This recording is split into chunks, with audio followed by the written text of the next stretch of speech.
Katt, we meet again, man. Yeah.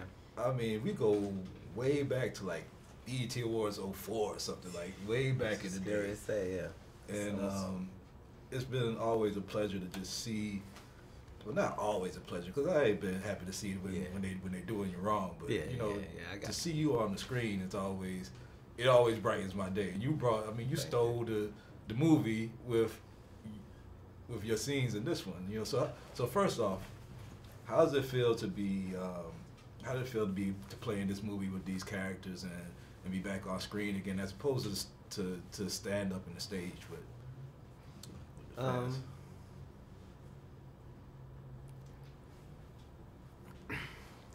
This was already gonna be a great movie without me, so I understood that reading the script.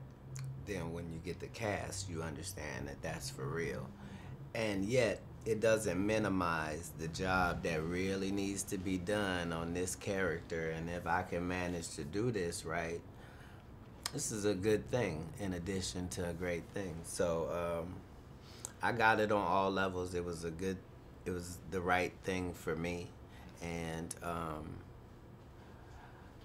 I've already showed what I can do in a stand-up forum or in a rated R forum, and I wanted to explore, what could be done in a nice PG forum.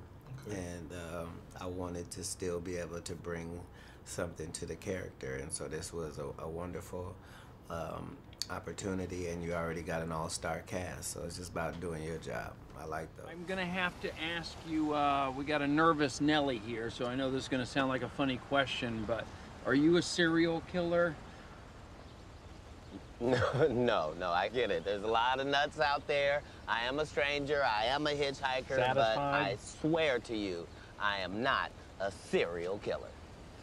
Are you? Well, did you notice how you emphasize the word serial, which makes it sound like you're a killer, just not a serial one?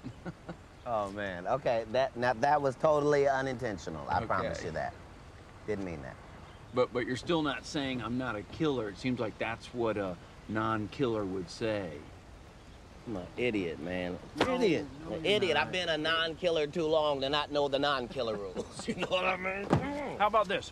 We'll give you a ride. Crazy. Let me finish, Pete. We can give you a ride to the station, but, and this is a pretty big but, only if we can tie you up. That way you can't rape or kill or murder Mr. Paranoia here.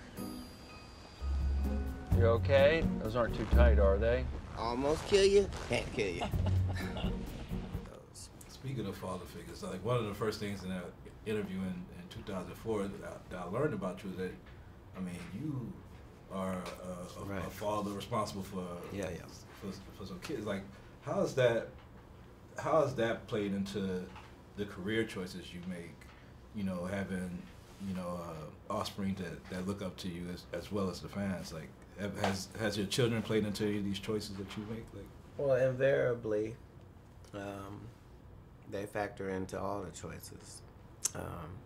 Really, what it does is it gives you less choices. So people without kids have a choice that they can fail. Yeah, that's true. You know what I mean? Yeah, they cannot bring it in. Yeah, they cannot get it done. But those of us who are not in that role, you don't even have that as an option. Yeah. Maybe this time when you're down, maybe you're going to stay down. No, you're not allowed to stay down. Yeah. You have to be back up. And so that's one of the blessings that you get from kids, is the fact that you realize every day is another day. Yeah. So the last couple of interviews we talked about the Illuminati, which was a crazy conversation, and we talked about Kevin Hart wearing a dress, which was crazy conversation. But we always talk about these social issues. So now what's been going on in the industry is, a lot of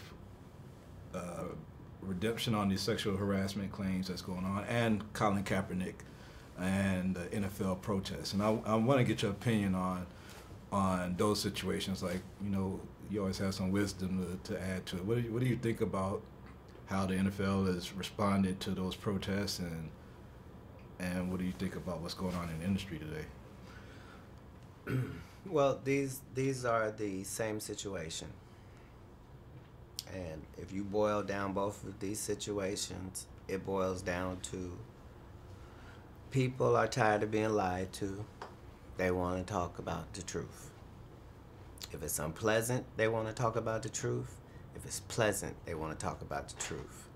But enough people in today's society are tired of being lied to. They're tired of this stories about, okay, well, you don't need that information, or this ain't how it...